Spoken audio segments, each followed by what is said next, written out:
إن الحمد لله نحمده ونستعينه ونستغفره ونعوذ بالله من شرور أنفسنا ومن سيئات أعمالنا من يهده الله فلا مضل له ومن يضلل فلا هادي له وأشهد أن لا إله إلا الله وحده لا شريك له وأشهد أن محمدًا عبده ورسوله أما بعد فإن خير الحديث كتاب الله وخير الهدي هدي محمد صلى الله عليه وسلم وشر الأمور محدثاتها وكل محدثة بدعة وكل بدعة ضلالة وكل ضلالة في النار۔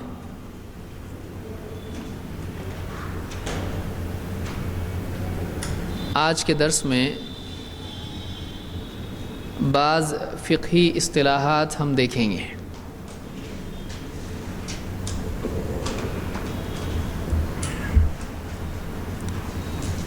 شرعی احکام کی دو قسمیں ہیں۔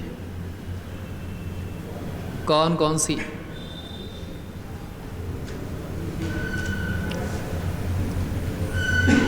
شرعی احکام کی دو قسمیں ہیں۔ فقہی وضعی۔ فقہی ہے پہلا، تکلیفی۔ پہلی قسم ہے وہ احکام جو تکلیفی ہیں، الاحکام التکلیفیہ، اور دوسری وضعی۔ وضعی تکلیفی میں کتنے احکام آتے ہیں؟ 5۔ کیسی تقسیم کریں گے اس کی؟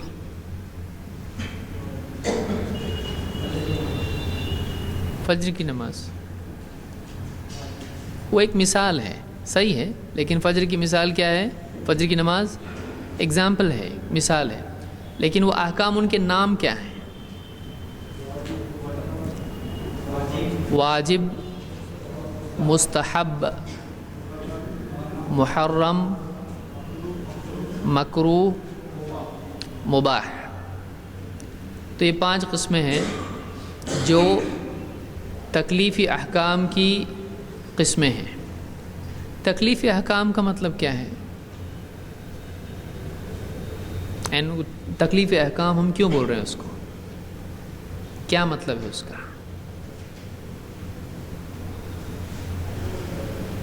کتاب میں نہیں ہے، میں بتایا تھا۔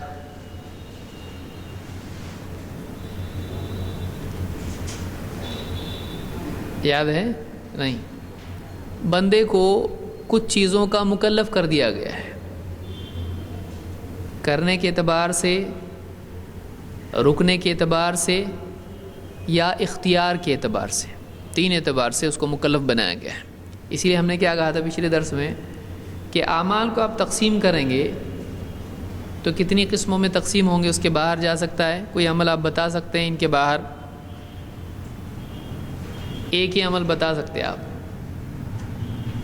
جو بے ہوشی میں کیا جائے، جو اس کے باہر جائے گا، جیسے نیند میں بات کرنا، فرض، مستحب، مباح، مکروہ، حرام، کس میں آئے گا؟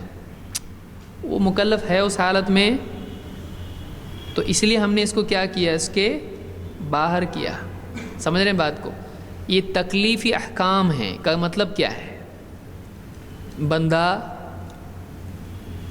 یا تو اس کو کرنے کا حکم ہوگا، ایسا کام جو کرنا چاہیے، اللہ کی طرف سے شریعت اس پر ہوگی کہ اس نے ایسا کرنا چاہیے، یا تو ایسا عمل ہوگا کہ اس سے اس نے بچنا چاہیے، یا پھر ایسا عمل ہوگا جو بندے کو اختیار دیا گیا، کرنا چاہے کر، نہیں کرنا ہے تو مت کر۔ تو کرنے نہ کرنے کے اعتبار سے 2 قسمیں ہیں، اور تیسری قسم کیا ہے؟ اختیار ہے، چاہے تو کر چاہے تو مت کر۔ پھر عمل کرنے کے اعتبار سے جو اس کو مکلف بنایا گیا کہ تو نے کرنا چاہیے، یہ 2 قسم کے ہیں۔ کیسے؟ لازمی طور پر کرنا ہے، یا پھر فضیلت کے طور پر ہے کہ کرے تو بہت اچھا ہے، نہ کرے تو کوئی گناہ نہیں ہے۔ اور رکنے کے اعتبار سے 2 قسم کے عمل ہیں، لازمی طور پر رکنا پڑے گا ورنہ گناہگار ہوگا، اور دوسرا کون سا ہے؟ رکے تو بہتر ہے، نہ رکے تو گناہگار نہیں ہوگا، لیکن اچھی بات نہیں ہے، مناسب نہیں ہے، ثواب میں کمی ہوگی، یا رکتا ہے تو ثواب ملے گا۔ سمجھ میں آ رہی بات؟ تو یہ 5 قسم کے احکام ہیں، طلب کے اعتبار سے یا کف کے اعتبار سے، رکنے کے اعتبار سے، عمل کے اعتبار سے یا رکنے کے اعتبار سے، اور تیسرا ہے اختیار کے اعتبار سے۔ اس کی مثالیں کیا دیکھی تھی ہم نے؟ پہلے تو ان کے نام کیا ہیں؟ نمبر 1 ہاں والے، کرنے والے اعمال کون کون سے ہیں؟ واجب اور مستحب۔ نہ کرنے والے جن سے رکنا ہے محرم، یا اس کو کیا کہہ سکتے ہیں؟ حرام۔ ممنوع اس کو کہا جاتا ہے۔ دیکھیے واجب کے لیے الفاظ کیا ہیں؟ واجب، فرض، دونوں میں کیا فرق ہے؟ کوئی فرق نہیں ہے، دونوں کے معنی کیا ہوتے ہیں؟ سیم، لیکن کیا؟ لازم، دونوں لازم ہے، واجب۔ اس کی ایک مثال میں نے دی تھی، کیا ہے وہ؟ جس سے معلوم پڑتا ہے کہ ایک فرض چیز کو واجب بھی کہا جا سکتا ہے۔ کیا مثال تھی وہ؟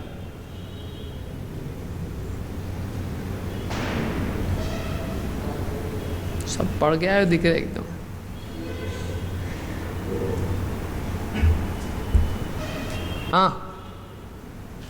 واجب اور فرض ایک ہے، اس کی مثال ہم نے کیا دیکھی تھی؟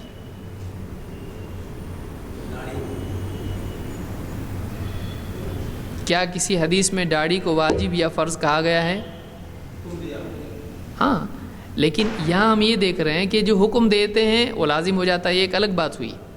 یہاں ہم یہ دیکھ رہے ہیں کہ ایک چیز جو واجب ہے وہ فرض بھی ہے، جو فرض ہے وہ واجب ہے، تو معلوم ہے دونوں ایک ہیں، فرق نہیں ہے۔ تو ایسی کون سی دلیل ہے جس سے معلوم ہوتا ہے کہ فرض اور واجب ایک ہیں؟ نماز، ان الصلاۃ کانت علی المؤمنین کتابا موقوتا، لکھی ہوئی ہے، تو واجب ہے یا فرض ہے کیسے معلوم پڑا؟ دونوں ایک ہی کیسے معلوم پڑا؟ اس میں لفظ تو آیا ہی نہیں۔ ہاں وتر واجب ہے، پھر فرض اور واجب میں فرق ہوگا کہ نہیں ہوگا؟ واجب کا لفظ آیا ہے نہ فرض کا آیا ہے، لیکن واجب اور فرض ایک ہے، کہاں ہے؟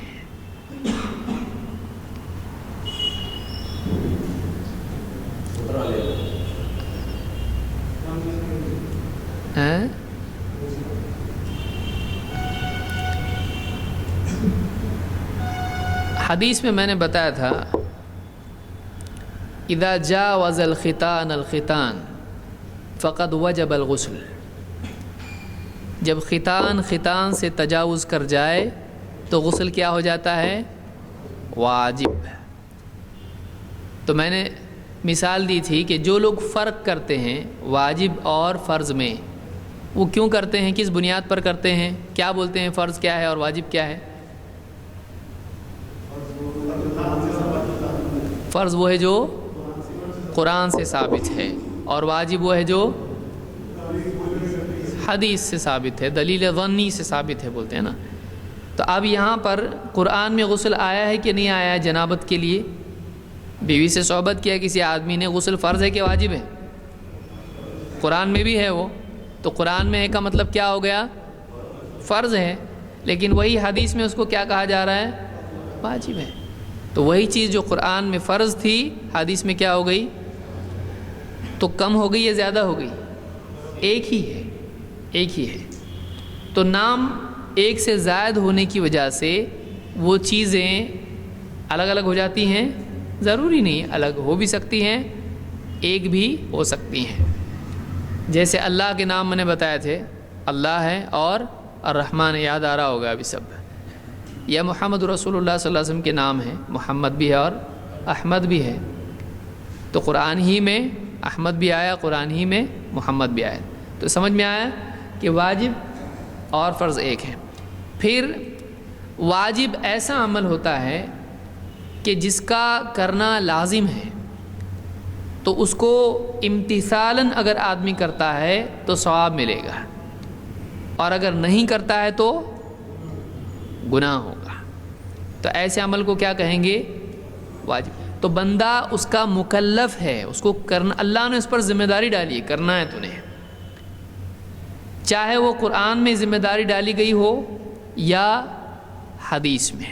اب ہم آئیں گے کہ وہ مثالیں بتاؤ کہ قرآن میں آیا، حدیث میں آیا۔ جیسے مثال کے طور پر اللہ کے نبی صلی اللہ علیہ وسلم نے فرمایا کہ وہ اعفوا اللحیٰ، داڑھی بڑھاؤ۔ تو یہ کیا ہوا؟ اب حکم ہے یا گزارش ہے؟ حکم ہے، حکم ہے۔ تو اس سے کیا معلوم ہوا؟ یہ کرنا، یہ عمل لازم ہے۔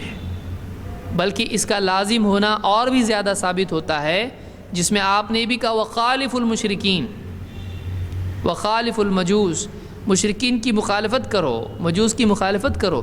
تو اس میں علت بھی معلوم ہو رہی کہ مقصود یہ کہ ان سے ہم الگ رہیں، مخالفت کریں، تو اور اہمیت اس کی کیا ہو جا رہی ہے؟ بڑھ جا رہی ہے، اس کی اہمیت اور بڑھ جاتی ہے۔ تو واجب جس کا حکم آئے وہ واجب ہوتا ہے، چاہے وہ قرآن میں آئے یا حدیث میں۔ قرآن میں داڑھی بڑھانے کا حکم ہے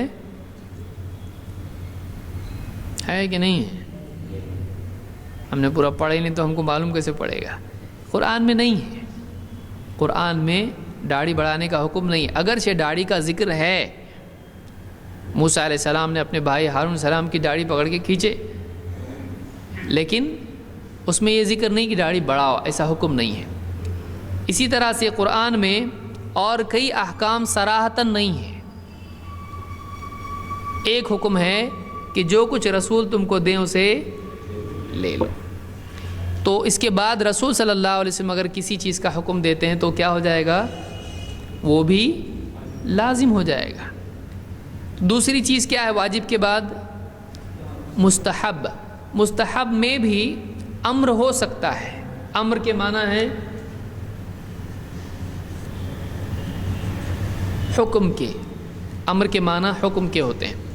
تو مستحب میں کسی چیز کو کرنے کے لیے کہا جا سکتا ہے، لیکن وہ لازمی طور پر نہیں ہوتا ہے، وہ ترغیب کے انداز میں ہوتا ہے کہ تم ایسا کرو تو بہت اچھا ہے۔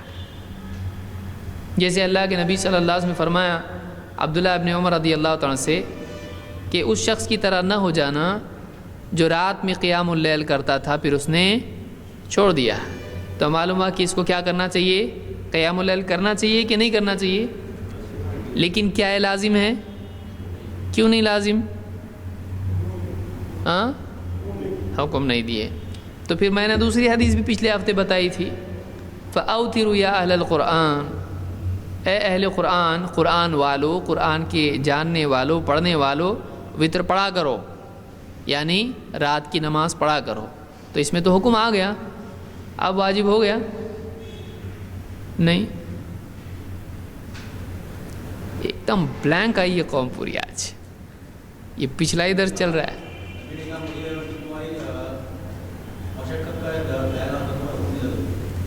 مسواک کا یہاں کون سا مسئلہ ہے؟ تہجد کی نماز کا۔ تو تہجد کی نماز تو فرض ہو گئی نا پھر جب حکم دیا تو، تو وطر واجب ہو گئی۔ اور میں نے دوسری دلیل بتائی تھی جس سے معلوم ہوا کہ نہیں واجب، وہ کون سی تھی؟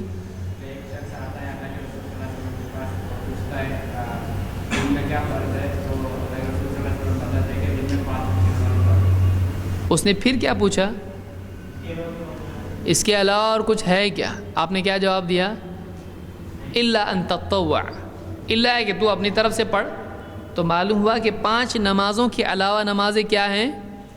تطوعات ہیں، نوافل ہیں۔ تطوع اس کو کہتے ہیں کہ ایک آدمی اپنی طرف سے کرے، اس پر لازم ہے نہیں ہے۔ اپنی طرف سے کر رہا ہے کا مطلب لازم نہیں ہے، لازم ہوتا تو کرنا ہی پڑے گا اس کو، لیکن یہ اپنی طرف سے کر رہا ہے۔ تو بعض اوقات امر ہوتا ہے، لیکن ایسا کوئی قرینہ ہوتا ہے جس سے معلوم ہوتا ہے کہ یہ لازم نہیں ہے، لہٰذا وہ حکم ترغیبی حکم مانا جاتا ہے، تاکیدی حکم مانا جاتا ہے۔ اور ایک مثال میں نے دی تھی، کون سی؟ سب دعا کر رہے ہیں اللہ یاد دلا دے، آج کیا ہو گیا، آج ہم کو بھول گئے سب۔ آپ پڑھ کے نہیں آئے، لڑ کے آئے کسی سے، کیا ہوا؟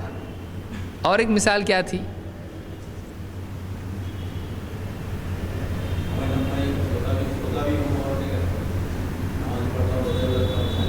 یہ بھی دلیل تھی اس میں کہ اللہ کے نبی صلی اللہ علیہ وسلم نے کہا کہ میں سوتا بھی ہوں اور، لیکن اس کی تردید بھی ہم نے کی تھی، کیسے؟ رات کے ایک حصے میں سو کر دوسرے میں پڑھ سکتے ہیں جیسا کہ آپ کا معمول تھا، تو اس سے چھوڑنے کی دلیل ملتی ہے تہجد کے۔ بہرحال آگے بڑھتے ہیں ہم لوگ۔ تو پہلی چیز ہے واجب اور دوسری ہے مستحب۔ اس میں ایک اور دلیل میں نے دی تھی وتر کے اعتبار سے کہ وتر کو رات میں کون سی نماز بناؤ؟ اب یاد آیا پورا ایک دم اچانک، وتر کو آخری نماز بناؤ۔ تو اس سے کیا ہو گیا؟ وہ حکم ہے، لہذا لازم ہونا چاہیے۔ لیکن لازم نہیں ہونے کی دلیل کیا ہے؟ آپ نے 2 رکعتیں اس کے بعد بھی پڑھیں، جس سے معلوم ہوا کہ اگر ایسا لازم ہوتا تو آپ اس کے برخلاف نہیں کرتے، کیونکہ شریعت آپ کے لیے بھی ہے، سوائے ان چیزوں کے جہاں بتائیں کہ میرے لیے خاص ہے۔ ٹھیک ہے، اس کو یاد رکھیں۔ تو طلب کے اعتبار سے ہم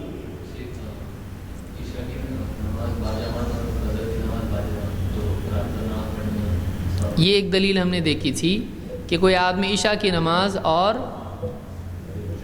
فجر کی نماز اگر جماعت سے پڑھ لے تو اس کو پوری رات عبادت کا ثواب ملتا ہے، یعنی اگر وہ نہیں بھی کرے تو اس کو ثواب ملتا ہے۔ تو یہ خود ایک دلیل ہے اس بات کی کہ رات کی نماز لازم نہیں ہے۔ تو واجب اور مستحب 2 چیزیں ہم نے دیکھیں۔ واجب وہ ہے جس کا کرنا لازم ہے، اور مستحب وہ ہے جس کا کرنا لازم نہیں ہے لیکن اس کی ترغیب دی گئی ہے، اس پہ ثواب ملتا ہے۔ ٹھیک ہے، پھر نہ کرنے والے اعمال کے اعتبار سے بندہ کس چیز کا مکلف ہے؟ ایک تیسری چیز کیا ہے اس میں؟ محرم یا حرام۔ حرام، حرام ممنوع، یعنی اس کو نہیں کرنا ہے، منع ہے، وہ اس کو محظور بھی کہتے ہیں۔ محظور جس سے بچنا چاہیے۔ تو تیسری چیز ہے محرم یا حرام، جس کا بندہ مکلف کیا گیا ہے، ایسی چیز جس سے اللہ یا اس کا رسول منع کر دے تو اس چیز سے رکنا کیا ہو جاتا ہے؟ لازم ہو جاتا ہے، الا یہ کہ اس چیز کے منع کرنے کے بعد اللہ کے نبی صلی اللہ علیہ وسلم نے اجازت بھی دی ہو یا آپ نے خود اس کے برخلاف کیا ہو، اس سے معلوم ہوتا ہے کہ وہ حرام نہیں ہے، اس کی گنجائش ہے۔ سمجھ میں آیا؟ جس چیز سے منع کر دیں وہ کیا ہو جاتا ہے؟ وَمَا نَهَاكُمْ عَنْهُ فَانْتَهُوا، جس سے تم کو رسول منع کر دیں اس سے رک جاؤ۔ رک جاؤ کا حکم کس نے دیا ہے؟ تو معلوم ہے رکنا لازم ہے کہ نہیں ہے۔ دیکھیے یہاں پر جمع کے سوال، جس سے تم کو کون منع کرے اس سے رک جاؤ، تو منع کون کر رہا ہے؟ اور رکنے منع کون کر رہا ہے؟ رسول۔ اور رکنے کا حکم کون دے رہا ہے؟ تو معلوم ہوا کہ اللہ نے حکم دیا رکو، اگر رسول منع کرے تو یہاں پر حرمت ثابت ہوئی کہ نہیں ہوئی؟ کیونکہ اللہ منع کرے تو مسئلہ ہی نہیں ہے نا، لیکن اللہ نے کیا کہا؟ جس سے رسول منع کر دے تو اس سے کیا کرو؟ رک جاؤ۔ تو یہ حرام ثابت ہوتا ہے، جب رسول منع کر دیں تب بھی رکنا ہے اور اللہ منع کر دے تب بھی رکنا ہے، تو وہ حرام ہے۔ لیکن کبھی رکنا اس اعتبار سے ہوتا ہے کہ لازمی طور پر رکنا ہے، اور کبھی کیا ہوتا ہے؟ لازم نہیں ہے، نہ کرو تو بہتر ہے، نہ کرو تو بہتر ہے۔ جیسے بے وجہ مسجد میں ٹہلنا کیا ہے؟ اچھا ہے مسجد میں آتے ہی ٹہلنا شروع کرنا چاہیے، اچھی چیز ہے کہ نہیں ہے؟ مناسب نہیں، اس سے لوگوں کو خلل پیدا ہوگا، لوگوں کو ڈسٹربنس ہوگا، ہو سکتا ہے کسی کی نماز خطا کر دے۔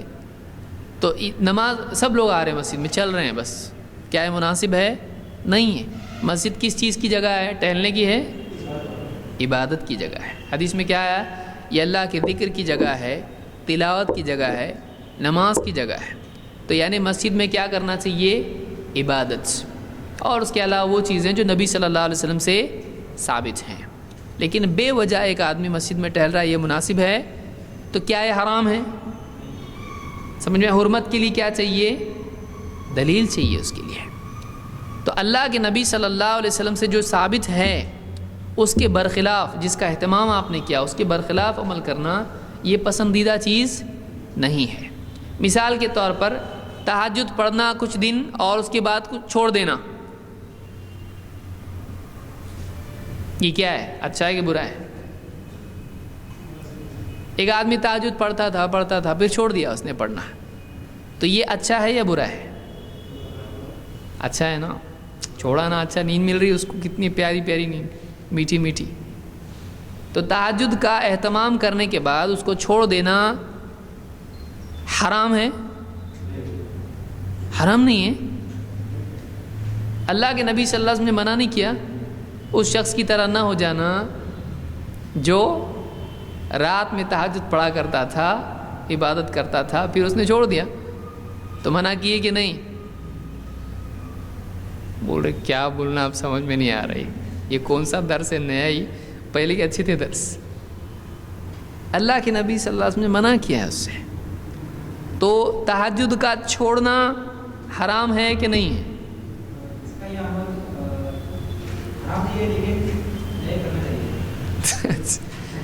حرام نہیں ہے لیکن محرم ہے، صحیح ہے، مکروہ ہے۔ کیسے مکروہ ہے؟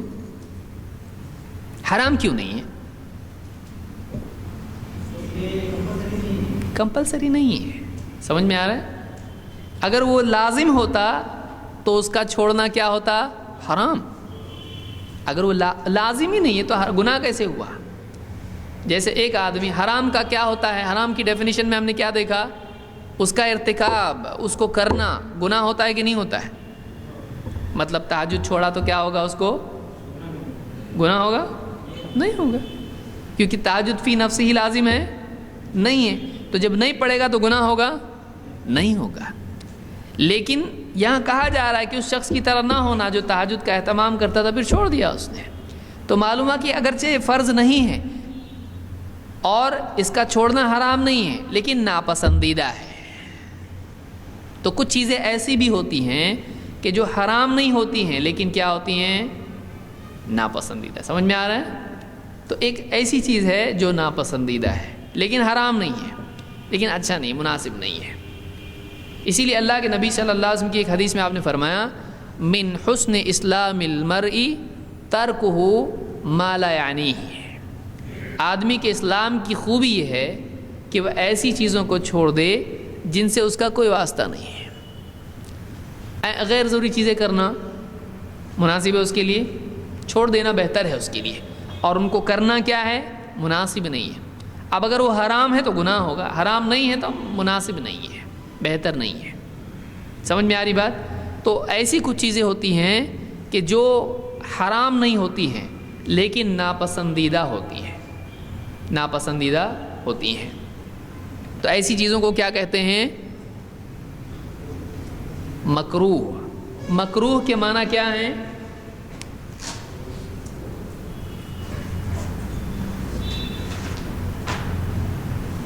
مکروہ، بہت سارے لوگ کیا بولتے ہیں؟ مکرور۔ مکرور نام کا کوئی لفظ اس میں اصول فقہ میں نہیں آتا ہے۔ مکرور یہ مکروہ ہے، مکروہ کریہ سے، اس پر سے لفظ ہے کراہت، مجھ کو فلاں چیز سے بہت کراہت ہوتی ہے۔ بچے کی ناک بہہ رہی ہے، دیکھ کر کیا ہوتا ہے آپ کو؟ بہت خوشی ہوتی ہے نا؟ کیا ہوتی؟ کراہت ہوتی ہے۔ گندگی دیکھ کر آدمی کو نفس اس کو جی پسند نہیں کرتا ہے، ناپسندیدہ. اور کراہت بہت سنگین بھی ہو سکتی ہے، ناپسندیدگی بہت سیریس بھی ہو سکتی ہے. جیسے سب سے سیریس چیز کیا ہے؟ سب سے سیریس ناپسندیدہ چیز کیا ہے آپ کے نزدیک؟ طلاق. آپ کے نزدیک پوچھ رہا ہوں. شرک. اللہ کے نزدیک سب سے ناپسندیدہ چیز کیا ہے؟ شرک ہے. اسی لیے قرآن میں اللہ نے اس کو کل ذالک کان سیئہ عند ربک مکروہا کہا ہے. حرام چیزوں کا تذکرہ کیا اللہ نے، کہا یہ سب چیزیں اللہ کے نزدیک بہت بری اور ناپسندیدہ ہیں، مکروہ ہیں. تو کبھی کوئی چیز بہت سیریسلی بھی ناپسندیدہ ہو سکتی ہے، لیکن اصطلاح میں فقہا مکروہ ایسی چیز کے لیے استعمال کرتے ہیں جو حرام نہ ہو. سمجھ میں آیا؟ اصطلاح میں کون سی اصطلاح میں؟ فقہ کی اصطلاح میں. ہم کون سے اصول دیکھ رہے ہیں؟ فقہ کی اصطلاح میں فقہا مکروہ کا اطلاق،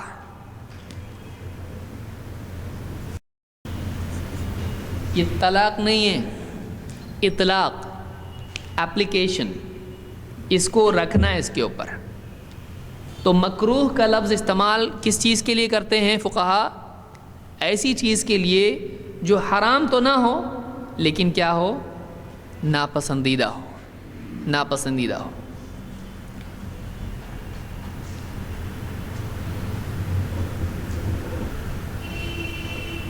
جیسے مثال کے طور پر ایک آدمی یعنی بارہا پیٹ بھر کے کھائے اور ڈکار لے. پیٹ بھر کے کھانا حرام ہے کہ نہیں ہے؟ نہیں ہے. پیٹ بھر کے کھانا حرام نہیں ہے لیکن ناپسندیدہ ہے. ایک دم فل کھا رہا آدمی، ناپسندیدہ ہے لیکن حرام بھی نہیں ہے، حرام نہیں ہے وہ. اسی لیے ابو ہریرہ رضی اللہ تعالیٰ نے آپ نے دودھ پینے کے لیے دیا، پی پی پی، اتنا پیے کہ آپ بالکل نہیں پی سکتا. یعنی کتنا پیے؟ تو آپ پھر بھی پی بول رہے ہیں. اگر حرام ہوتا تو کیا کہتے؟ فل نہیں پینا، کیونکہ وہ حرام ہے. لیکن آپ کیا کہتے چلے گئے؟ پی. تو انہوں نے آخر میں کہا کہ اس سے زیادہ میں نہیں پی سکتا، بالکل ایک دم سیر ہو گیا. تو سیر یہ حرام ہے؟ نہیں ہے. لیکن آپ نے ایک شخص سے کیا کہا جب ڈکار لی؟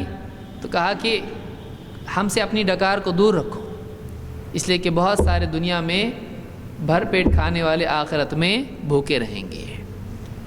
تو یہ ناپسندیدہ چیز ہے اور ہمیشہ کا عادی ہونا اس کا یہ ایک دم سخت معاملہ ہے. سمجھ میں آیا؟ اس کو یاد رکھیں. تو ایسی کئی چیزیں ہیں جو مکروہ ہوتی ہیں، ناپسندیدہ ہوتی ہیں. تمباکو مکروہ ہے کیا؟ بہت سارے لوگوں کو کیا بولتے ہیں؟ تمباکو نا مکروہ ہے. وہ تو مکروہ ہے نا، ایک دم لائٹ کیا ہو جاتی ہے؟ ڈم ہو جاتی ہے. حرام نہیں ہو. تمباکو حرام ہے یا مکروہ ہے؟ حرام ہے. اور سگریٹ، بیڑی، سگریٹ، تمباکو، حقہ، گٹکا، سب کے سب خبیث چیزیں ہیں. یہ خبیث چیزیں ہیں. یہ طیبات میں سے نہیں ہے، یہ خبائث میں سے ہیں. تو یہ حرام ہے اور ان کا نقصان گورنمنٹ کی بھی سمجھ میں آ رہا ہے، کچھ علماء کی سمجھ میں نہیں آ رہا ہے. کتنے علاقوں میں اس کو گورنمنٹ حرام کر رہی ہے، سمجھ میں آ رہا ہے، لیکن یہ سمجھ میں نہیں آ رہا کیوں نہیں حرام نہیں ہے. اتنا اس کی مضرت اتنی زیادہ ہے کہ جس کی وجہ سے گورنمنٹ بھی اس کو حرام کر رہی ہے. تو چوتھی چیز مکروہ ہے، ایسی چیز جو حرام نہ ہو لیکن ناپسندیدہ ہو. نمبر 5 مباح. مباح مباح اس چیز کو کہتے ہیں جس میں کرنا اور نہ کرنا برابر ہو. کرنے پر ثواب نہیں اور نہ کرنے پر کوئی پکڑ گناہ نہیں. کیا تو بھی برابر ہے، نہیں کیا تو بھی برابر ہے. تو ایسی چیز کو کیا کہتے ہیں؟ مباح. جیسے شربت پینا، شراب نہیں، شربت. عربی میں شربت کے لیے کیا لفظ ہے؟ شراب. اور اردو میں شراب کا مطلب کیا ہوتا ہے؟ عربی میں کیا لفظ ہے اردو کی شراب کے لیے؟ خمر. ہاں، لیکن پینے کی چیز کو عربی میں کیا کہتے ہیں؟ شراب. تو ہر پینے کی چیز کیا ہوتی ہے؟ شراب. حلال حرام کوئی بھی چیز ہو، پینے کی چیز شراب ہوتی ہے. لیکن جو وائن جس کو ہم کہتے ہیں عربی میں اس کو کیا کہتے ہیں؟ خمر. خمر اس کو کہتے ہیں. تو شربت پینا کیا ہے؟ فرض ہے؟ مستحب ہے؟ حرام ہے؟ مکروہ ہے؟ کیا ہے؟ مباح ہے. شربت پینے سے جنت ملتی ہے ایسا کچھ ہے؟ شربت پینے سے 2 رکعت ثواب ملتا ہے نماز کا. شربت پینا بہت شربت پیا کرو، کچھ ہے ایسا؟ کچھ بھی نہیں ہے. تو کوئی آدمی شربت پیتا ہے اگر، اس کا اختیار ہے، پیے نہ پیے برابر ہے اس کے لیے. اور محرم کا شربت پینا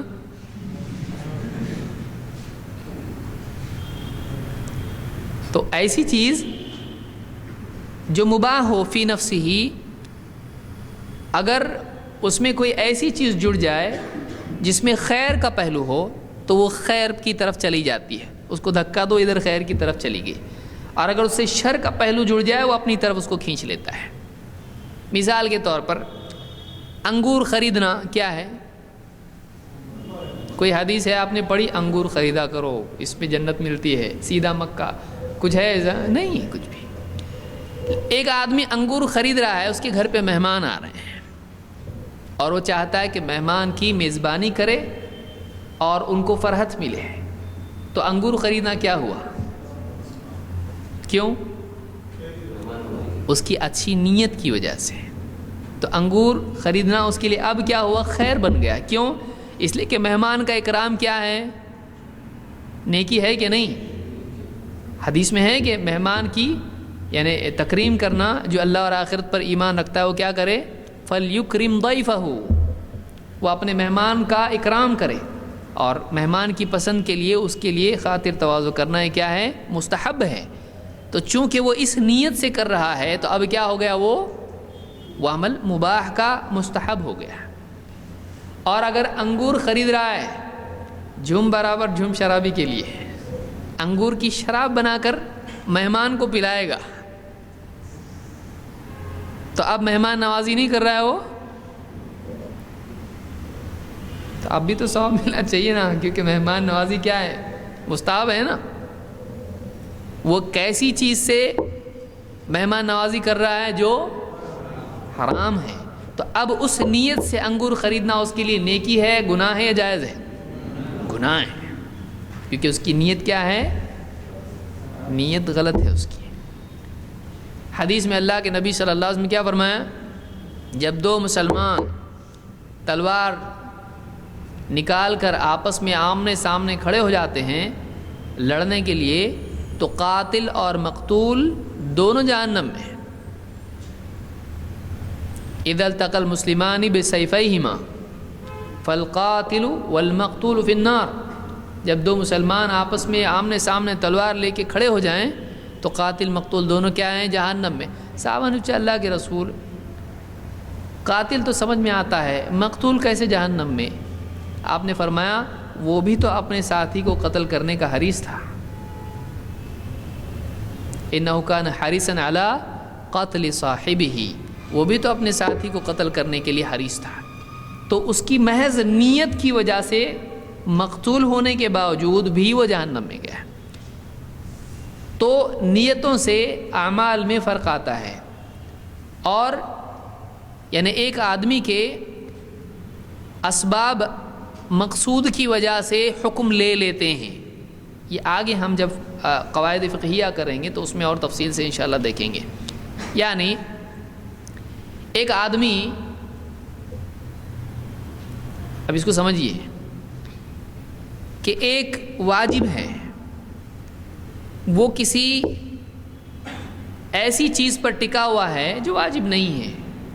مثلا ایک آدمی کے نماز کا وقت ہو گیا اور نماز کے لیے وضو کرنا کیا ہے؟ لازم ہے. بغیر وضو کی نماز ہوتی ہے؟ نہیں ہوتی ہے. اب پانی کہیں بھی نہیں ہے، پانی نہیں ہے اور ایک آدمی کھڑا پانی کی بوتل بیچ رہا ہے. پانی خریدنا کیا ہے؟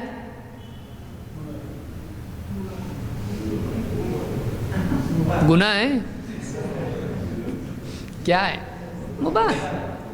پانی کی بوتل دے رہا ہے وہ لینا مباح، اس کی ضرورت ہے.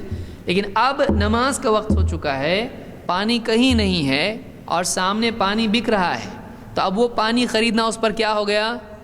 واجب. کیونکہ اس کے بغیر نماز نہیں ہوگی، اس کے بغیر وضو نہیں ہوگا اس کا، اور وہ ممکن ہے اس کے لیے کیونکہ اللہ نے پانی سے وضو کرنے کا حکم دیا ہے. تو اب وہ وہاں بک رہا ہے، وہ خریدنا اس پر کیا ہو گیا؟ لازم ہو گیا. سمجھ میں آیا کہ کوئی واجب اگر کسی چیز پر ٹکا ہوا ہو، اس کے بغیر وہ نہیں پورا ہو سکتا ہے، تو وہ چیز بھی واجب ہو جاتی ہے. جیسے حج کو جانا ہے اور پلین کے علاوہ کوئی اور طریقہ نہیں ہے اور مال ہے، تو پلین کا ٹکٹ نکالنا اس کے لیے کیا ہو گیا؟ اور ویسے پلین کا ٹکٹ نکالنا کیا ہے؟ مباح. سمجھ میں آ رہی بات؟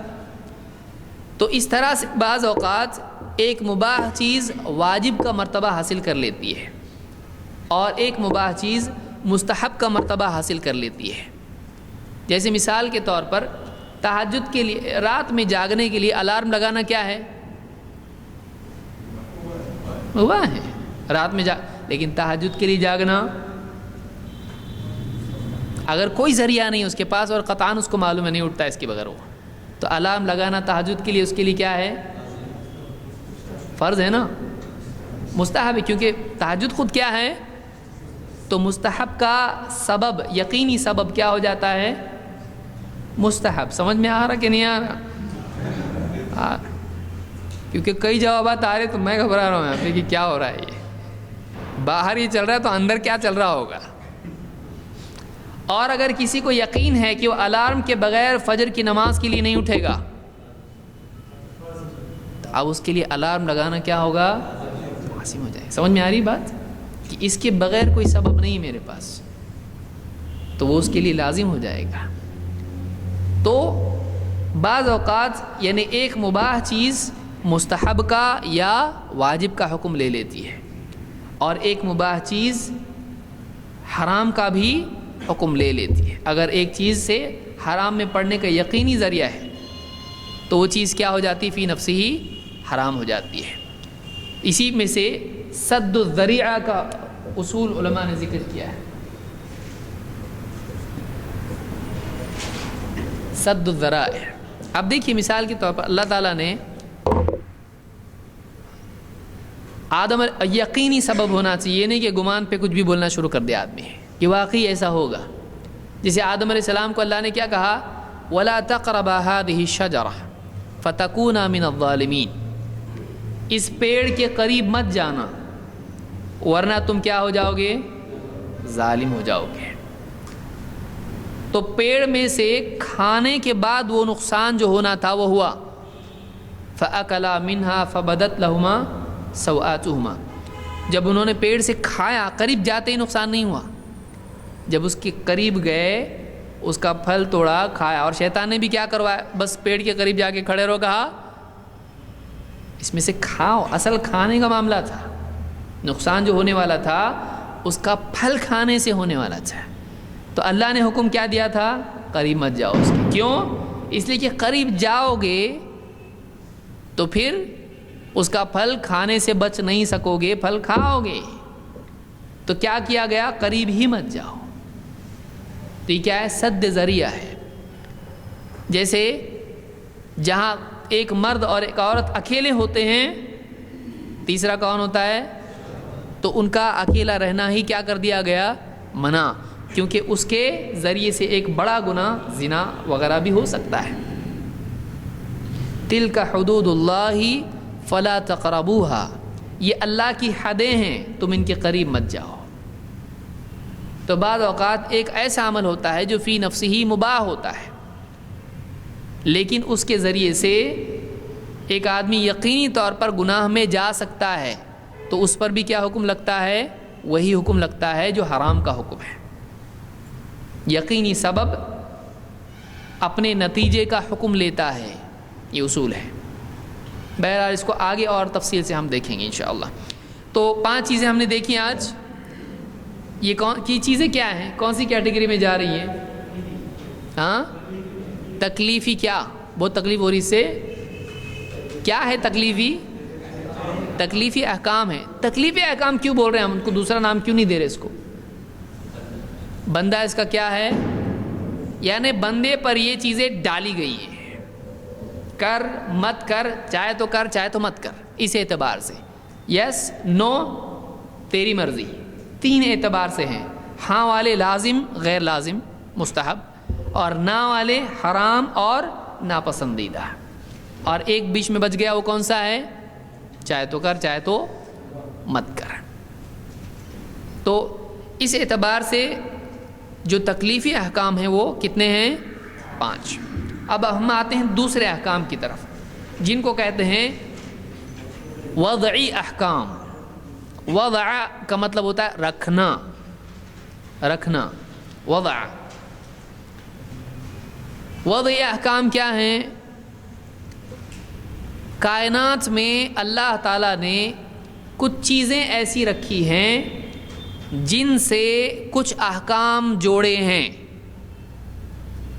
کائنات میں انسان کے اندر یا انسان کے باہر کچھ ایسی تبدیلیاں، کچھ ایسی حالتیں ہیں کہ اللہ تعالیٰ نے ان کے ساتھ شرعی احکام کو جوڑا ہے۔ جیسے کسی چیز کا کرنا کسی چیز پر ٹکا ہوا ہے، ایسا ہو تو ایسا کرو، یا کسی چیز سے کوئی چیز رکاوٹ ہے، ایسا ہو تو ایسا مت کرو، تو ایسی چیزوں کو کیا کہتے ہیں؟ ایسے احکام، ان کو کیا کہیں گے؟ وضعی احکام۔ اس میں 4 چیزیں ہوتی ہیں: شرط، مانع، صحت، فساد۔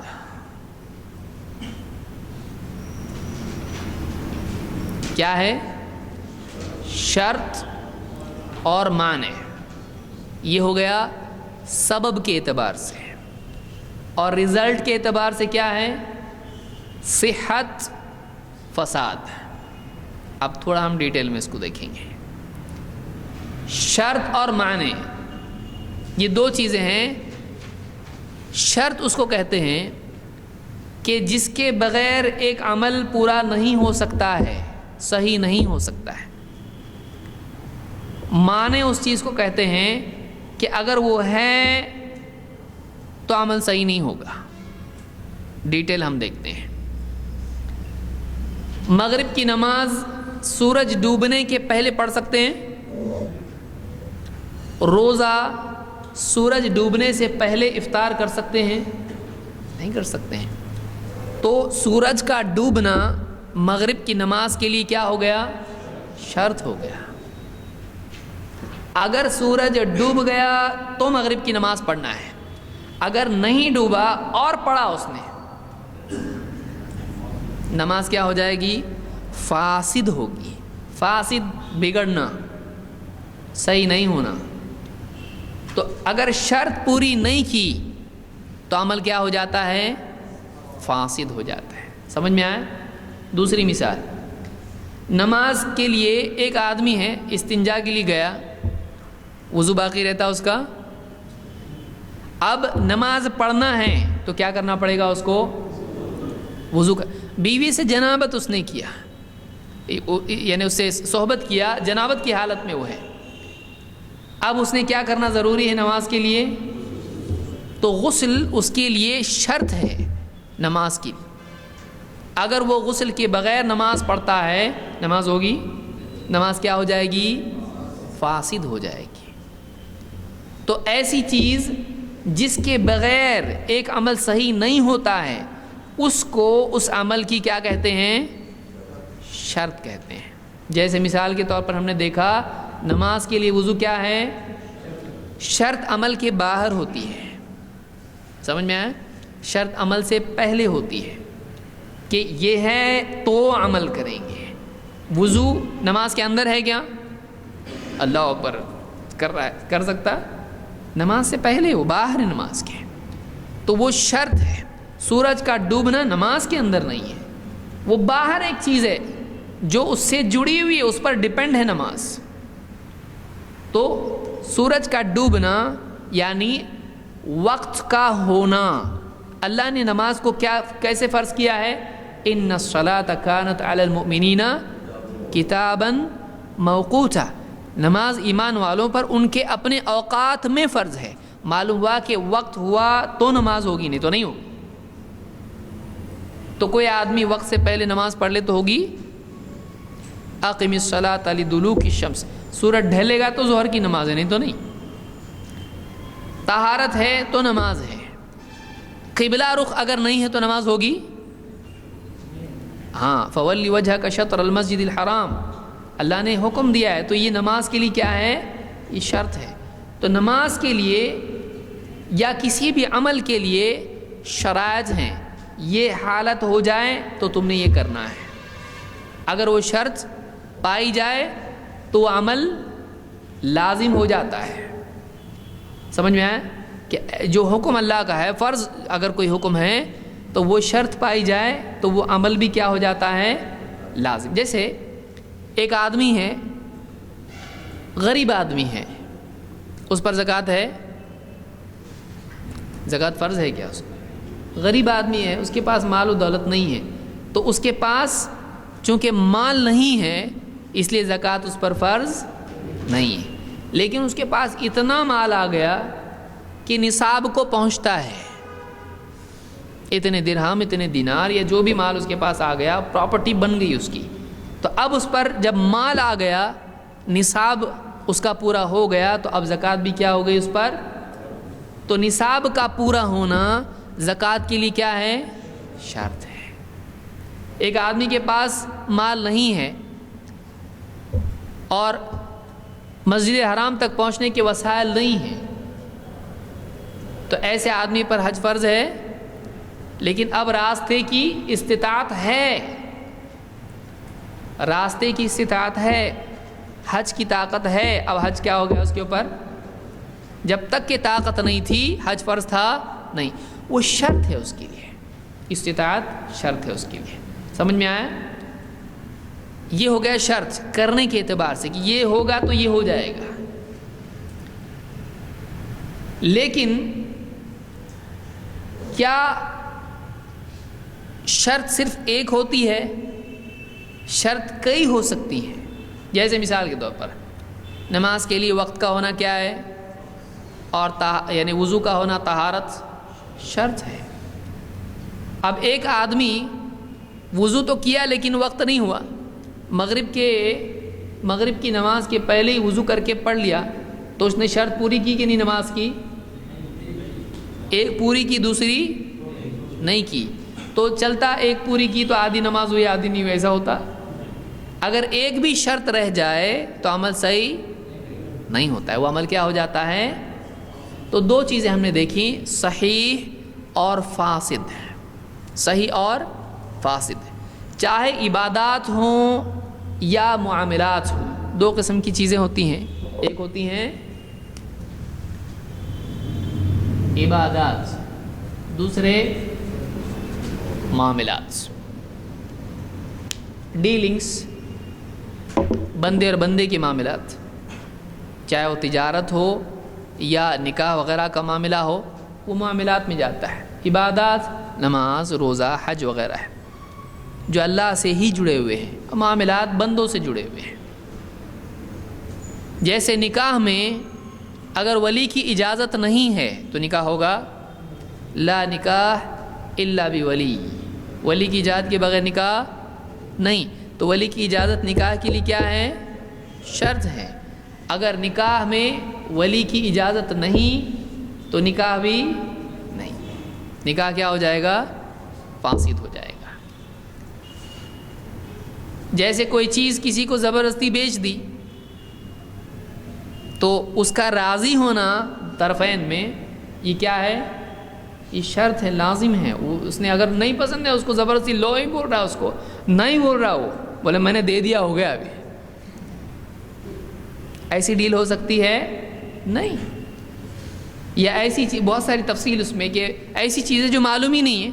ایک چیز تو اس کو دیتا ہوں 5 لاکھ میں، لا ادھر، تو بتایا نہیں اس نے کیا بیچ رہا ہے. وہ ایسی شے ہے جو معلوم نہیں ہے، تو ایسی چیز بیچ سکتے ہیں؟ نہیں. تو وہ بیع کیا ہو گئی؟ بیع، ڈیلنگ، تجارت کیا ہو گئی؟ وہ فاسد ہو گئی. سمجھ میں آ رہا ہے؟ یا سود کی ڈیلنگ کیا اس نے کہ تو اگر اتنا مجھ کو دے گا تو میں تجھ کو یہ دوں گا اس کے بدلے میں، 2 لاکھ دے میں تجھ کو 3 لاکھ اس کے دیتا ہوں، ہر مہینہ اتنا دیتا ہوں. اس طرح سے کچھ کر دیا. یہ بیع کیا ہے؟ صحیح ہے؟ یہ بیع فاسد ہے. ایسی بیع جس میں سود ہے وہ بیع خود کیا ہے؟ فاسد ہے. تو اس طرح سے چاہے عبادات ہوں یا معاملات ہوں، سمجھ میں آ رہا ہے؟ تھوڑا تھوڑا. چاہے عبادات ہوں یا معاملات ہوں، اگر ان کی تمام شرائط پوری نہیں کی جائیں تو وہ عمل کیا ہو جاتا ہے؟ اگر ایک بھی شرط رہ جائے، 10 شرطوں میں سے 9 پوری کی اور ایک پوری نہیں کی، تو عمل صحیح ہو گیا فاسد؟ وہ معاملہ بھی فاسد اور وہ عبادت بھی فاسد. تو یہ صحیح اور فاسد، ہم نے صحت اور فساد یہی ہے، صحیح ہے یا فاسد ہے. اور اس کے لیے ایک ہے کیا، پہلی چیز کیا دیکھی اس کے لیے ہم نے؟ شرط. دوسرا ہے مانع. اگر مانع موجود ہے تو وہ عبادت کی جائے تو صحیح نہیں ہوتی ہے، معاملہ کیا جائے تو صحیح نہیں ہوتا ہے. جیسے اگر عورت پر نماز 5 وقت کی فرض ہے یا نہیں ہے؟ خالی مردوں پہ یا عورتوں پہ بھی ہے؟ عورتوں پہ بھی ہے. علی المؤمنین میں عورتیں بھی آ جاتی ہیں. 5 وقت کی نماز عورتوں پر فرض ہے.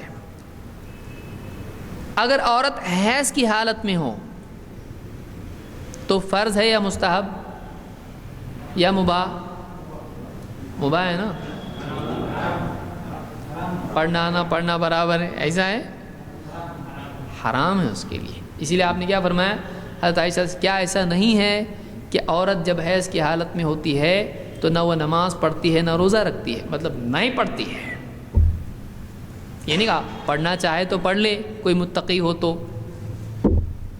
کوئی بولے اللہ کی بندی، ساری دنیا نہیں پڑھتی میں پڑھوں گی اللہ کی بندی، تو یہ کیا ہوا؟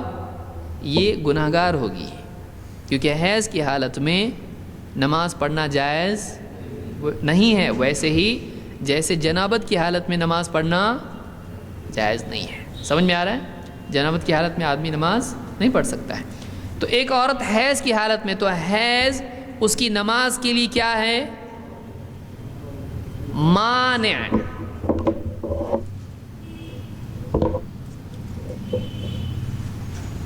بہت زیادہ ہو رہا نا.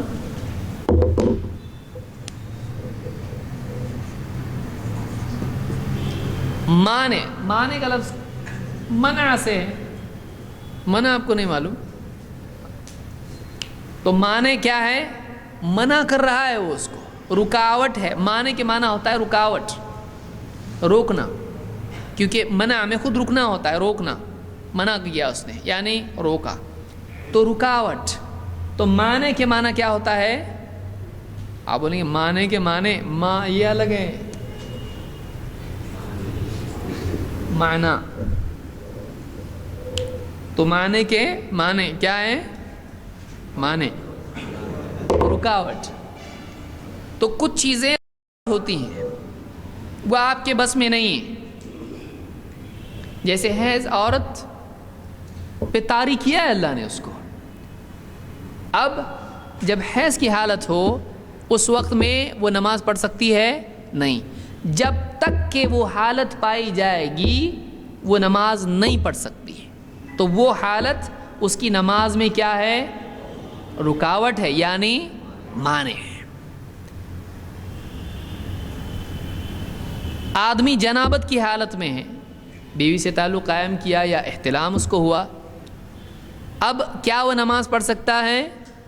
نہیں. کب تک نہیں پڑھ سکتا ہے؟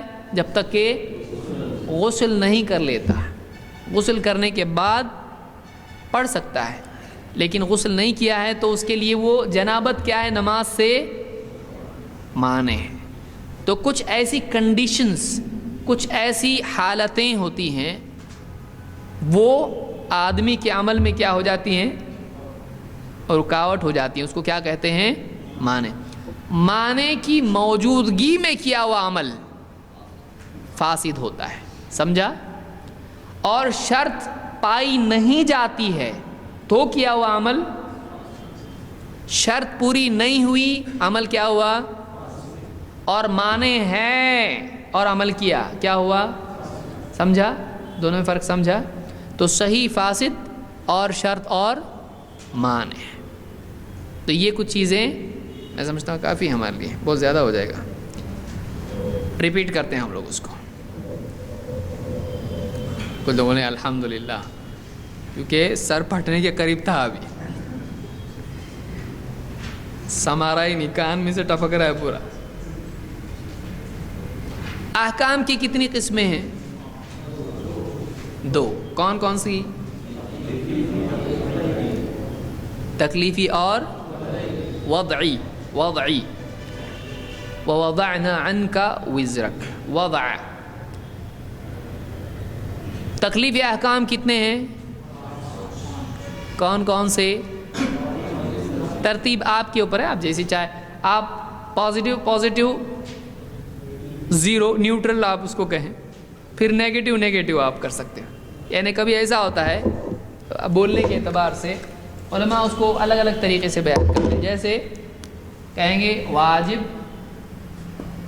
اس کے بعد مستحب، اس کے بعد مباح، اس کے بعد مکروہ، اس کے بعد حرام۔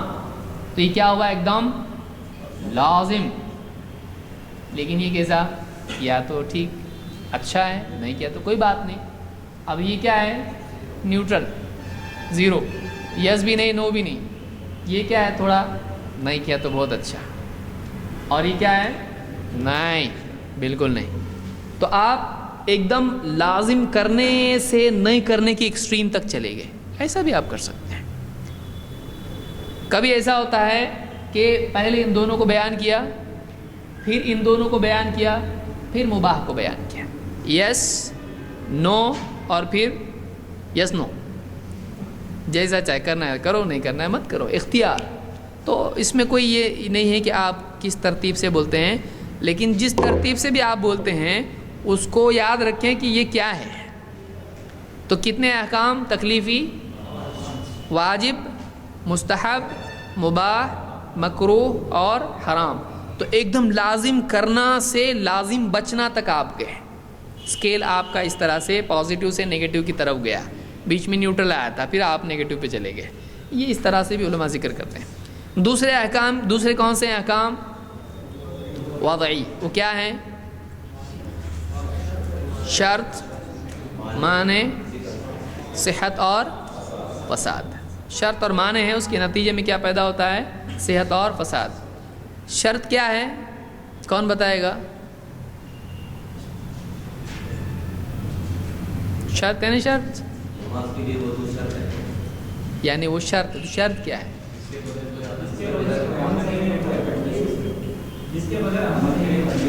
جس کے بغیر عمل صحیح نہیں ہوتا ہے۔ اور معنی،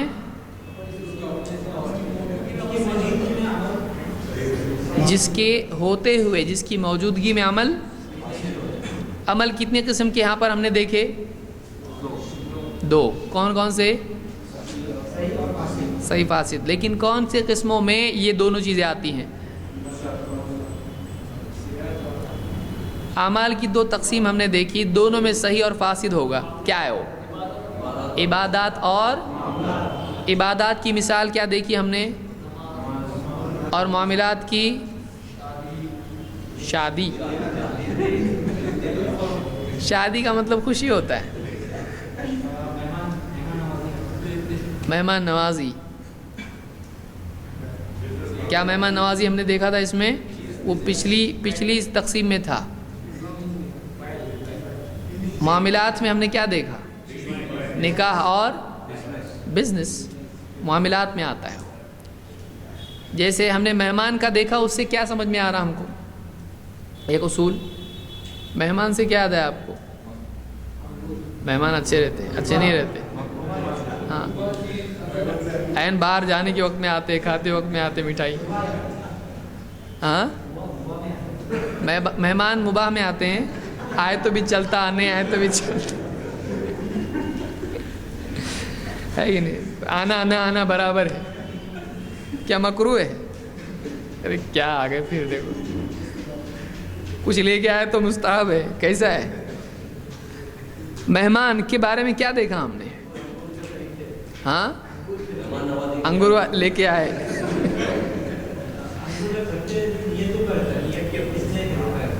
انگور پورا پورا کیا ہم نے سیکھا اس میں؟ کیا تھا وہ؟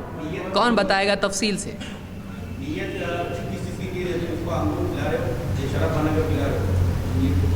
انگور کھلا رہے یا شراب بنا کے پلا رہے؟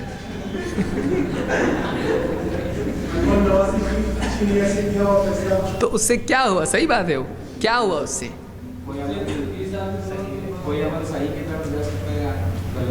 فی نفس ہی انگور خریدنے کے بارے میں حکم لگا رہے تھے, ہم پلانے کے بارے میں یا کھلانے کے بارے میں نہیں. سمجھ رہے ہیں؟ انگور کھلانا مہمان کو کیا ہے؟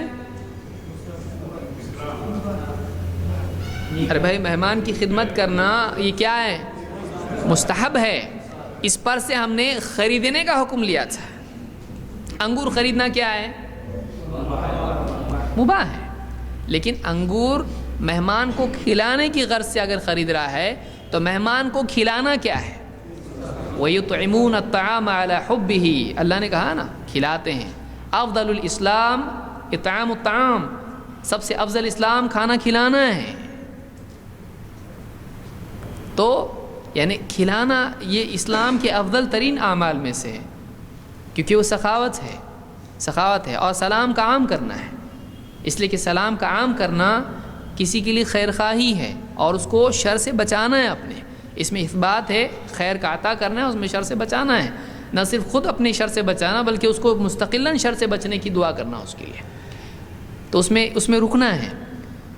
تو انگور خریدنا یا کچھ بھی خریدنا کھانے کی چیز فی نفسی وہ کیا ہے؟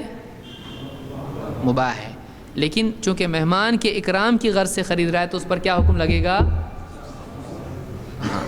جیسے چھری ہے, چھری خرید رہا ہے مارکیٹ میں, اچھی چھری خرید رہا ہے ایک دم. کیوں خرید رہا ہے؟ مرغی لا کے اس کو ذبح کرنا ہے اور مہمان کو کھلانا ہے. تو گوشت اس کو کھلانے کے لیے پھل کاٹ کے کھلائے گا اس کو, اچھے سیب چھیل کے کھلائے گا اس کو اچھا. تو چھری خریدنا کیا ہو جائے گا؟ اور اگر مہمان کو ہی کسی کا کام تمام کرنا ہے, اگر اس کے لیے چھری خرید رہا ہے کسی مسلمان کے قتل کے لیے, تو چھری خریدنے پر حکم کیا لگے گا؟ حرام لگے گا. سمجھ میں آ رہا ہے؟ تو بعض مباحات کبھی مستحب کا درجہ لے لیتے ہیں اور کبھی حرام کا درجہ. کیا مباح چیز فرض کا درجہ لے سکتی ہے؟ لے سکتی؟ کیسے؟ وضو یا وضو؟ دونوں میں فرق ہے. وضو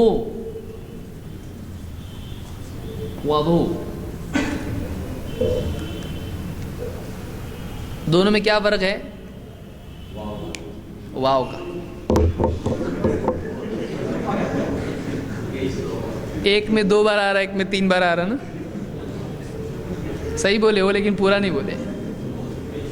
ہاں, واو کا فرق ہے. صحیح ہے, یعنی واو کی ٹوپی کیسی ہے؟ واو کی حرکات کی بنیاد, وہ صحیح بولے ہیں لیکن وہ آدھا بولے اس لیے سب ہنس رہے ہیں.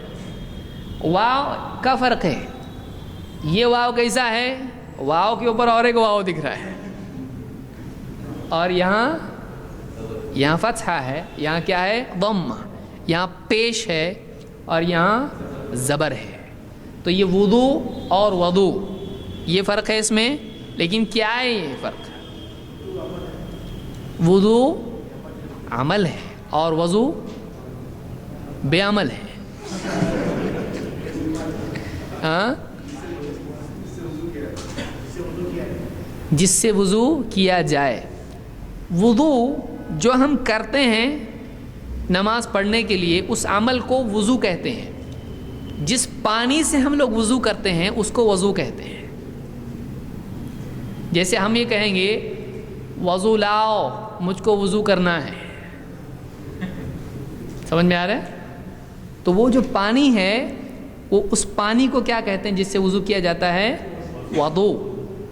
وضو. اس لیے آپ صلی اللہ علیہ وسلم کے بارے میں حدیث میں ہے آپ کا وضو اور مسواک رات ہی میں آپ کے گھر والے رکھ دیا کرتے تھے.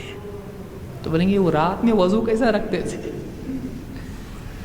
بولے رات میں رکھتے تھے یعنی سب لوگ کر کے سوتے تھے تو جاگتے ہی وضو رہا. نیند سے تو وضو کیا ہو جاتا ہے؟ ٹوٹ جاتا ہے. تو وضو عمل ہے اور وضو کیا ہے؟ اس عمل کا ذریعہ یا اس کا پانی جو ہے یہ کیا ہے؟ وضو ہے. اور صفائی کا عمل سمجھ میں آئے؟ دیکھیے اتنا عربی زبان ایسی ہے. ایسے بہت سارے فرق تھوڑے اس کے لیے. جیسے بہت سارے لوگ کیا بولتے ہیں میرا کام آج درس مکمل ہو گیا. مکمل ہے وہ مکمل نہیں ہے. مکمل اور مکمل میں کیا فرق ہے؟ میم کا.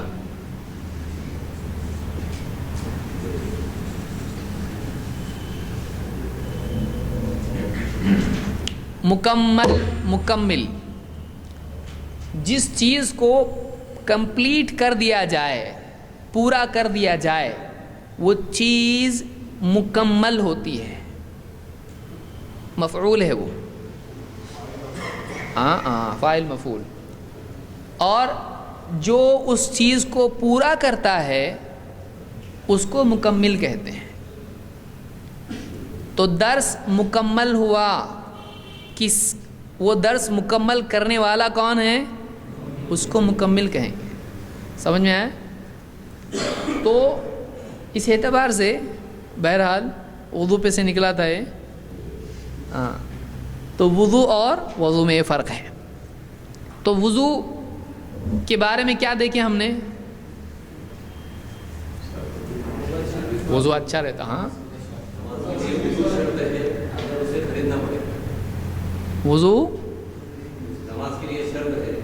وضو کے بغیر نماز نہیں ہوگی. اس لیے کیا کرنا پڑے گا؟ ہر آدمی کو وضو کرنا پڑے گا. ٹھیک ہے.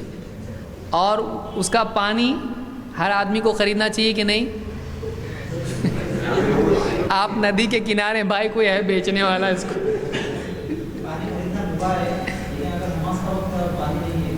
ہاں یعنی نماز کا وقت ہے پانی موجود نہیں ہے اور اگر ہے تو کوئی بیچ رہا ہے اس کو بس خرید کے ہی مل سکتا ہے. تو کیا پیسہ ہونے کی صورت میں تیمم کر سکتا ہے؟ نہیں کر سکتا ہے. بولے بک رہا ہے میں تو مٹی دکھ رہی ہے اور پانی بک رہا ہے تو فری زیادہ اچھا نا. تو اس کے لیے کیا ہوگا؟ واجب ہوگا کہ وہ اور اگر اس کے پاس پیسے نہیں ہیں تو کیا اس کی قتل و غارت گری کرنا اس کے لیے جائز ہو جائے گا؟ کیونکہ چھینا و غصب کا مال جائز ہوتا ہے اس سے عبادت بھی. اسی لیے اللہ کے نبی صلی اللہ علیہ وسلم کیا فرمایا کہ اللہ تعالیٰ ایسے غلول میں سے صدقہ قبول نہیں کرتا ہے. یعنی ایسا مال جو خیانت کا ہو اس میں سے آدمی اگر صدقہ کرے تو کیا قبول ہوتا ہے؟ تو غصب کا مال اگر آدمی صدقہ کرے تو اس کا صدقہ قبول ہوتا ہے نہیں. لہٰذا اگر اس سے وہ وضو کرے گا اس کی نماز صحیح نہیں ہے. سمجھ میں آئے؟ چھینے ہوئے پانی سے کسی کا قبضہ کر کے مار پیٹ کے لا پانی ادھر پی رہا ہے میں نماز پڑھ رہا ہوں نہیں آپ کے لیے جائز نہیں ہوگا. ہاں آپ مانگ کے لے سکتے ہو اس سے. بہرحال تو یہ کچھ چیزیں ہم نے دیکھی. تو معلوم ہوا کہ کوئی بھی چیز اس وقت تک کہ صحیح نہیں ہوتی ہے جب تک کہ اس کی تمام شرائط پوری نہ ہو جائیں اور تمام موانع ہٹ نہ جائیں. ایک معنی ہو سکتا ہے ہٹ جائے دوسرا نہیں ہٹا تو عبادت صحیح ہوگی. جیسے کوئی آدمی جنابت کی حالت میں تھا, غسل کیا, نماز پڑھ سکتا ہے کہ نہیں؟ غسل کر کے باہر آیا, ہوا نکلی اس کی,